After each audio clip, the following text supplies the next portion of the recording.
भविष्य में सुख अथवा दुख निर्मित करते हैं, ना केवल अपने लिए, अपने परिवार के लिए भी, आने वाली पीढ़ियों के लिए भी।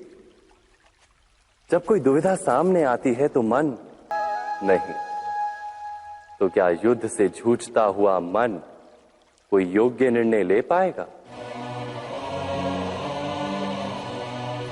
वास्तव में शांत मन से जब कोई निर्णय करता है तो अपने लिए सुखद भविष्य बनाता है, किंतु अपने मन को शांत करने के लिए जब कोई निर्णय करता है तो वो व्यक्ति भविष्य में अपने लिए कांटों भरा वृक्ष लगाता है।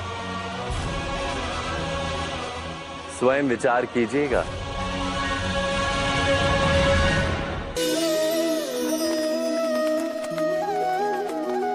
निर्णय के क्षण में हम सदा ही किसी अन्य के सुझाव, सूचना, मंत्रणा या परामर्श को आधार बनाते हैं और हमारे भविष्य का आधार हमारे आज लिए गए निर्णय के ऊपर होता है।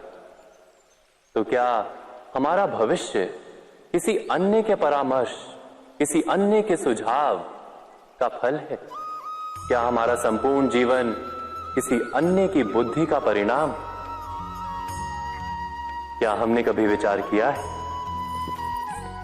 सबका अनुभव है कि भिन्न भिन्न लोग एक ही स्थिति में भिन्न भिन्न परामर्श देते हैं। मंदिर में खड़ा भक्त कहता है कि दान करना चाहिए और चोर कहता है यदि अवसर मिले तो इस मूर्ति के श्रृंगार चुरा।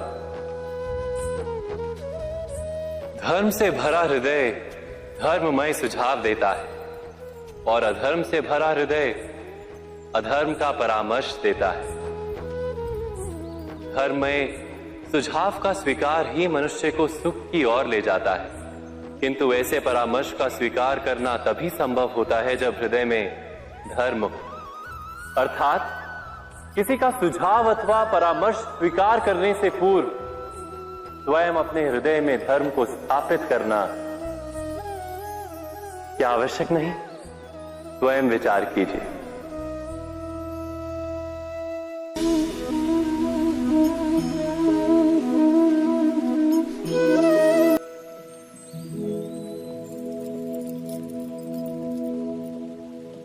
भविष्य के आधार पर सब आज का निर्णय लेना चाहते हैं। भविष्य में सुख मिले, भविष्य सुरक्षित हो, ऐसे निर्णय आज लेने का प्रयत्न रहता है सबका। आप अपने जीवन को देखिए, क्या आपके अधिकतर निर्णय के पीछे भविष्य का विचार नहीं होता? और हो भी क्यों ना, अपने जीवन को सरल और सुखमय बनाने का प्रयत्न करने का अधिकार सबका है। पर भविष्य तो कोई नहीं जानता, केवल कल्पना ही की जा सकती है। तो जीवन के सारे महत्वपूर्ण निर्णय कल्पनाओं के आधार पर ही करते हैं हम।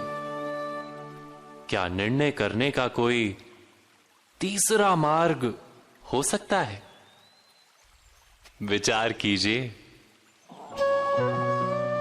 सारे सुखों का आधार धर्म है और वो धर्म मनुष्य के हृदय में बसता है। तो प्रत्येक निर्णय से पूर्व स्वयं अपने हृदय से ये प्रश्न अवश्य पूछ लेना कि ये निर्णय स्वार्थ से जन्मा है या धर्म से। क्या इतना पर्याप्त नहीं? भविष्य के बदले धर्म का विचार करने से क्या भविष्य अधिक सुखपूर्ण नहीं होगा?